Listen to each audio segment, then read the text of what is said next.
সবাইকে নমস্কার। আমার ভিডিও দেখার জন্য আপনাদেরকে সবাইকে স্বাগতম। আমি আবার আজকে নতুন একটা রেসিপি রান্না করলাম। আমার জন্য নতুন, কার জন্য কেমন জানি না। আমি আজকে রান্না করেছি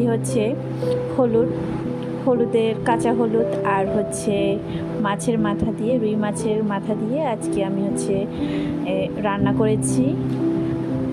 আর অনেক মজা হয়েছে। আমি এক প্লেট পুরো ভাত খেয়েছি। এটা দিয়ে অনেক মজা পেয়েছি এবং গ্রান দিয়েই তো আমার খিদে লেগে গেছে। আপনাদের কেমন লেগেছে?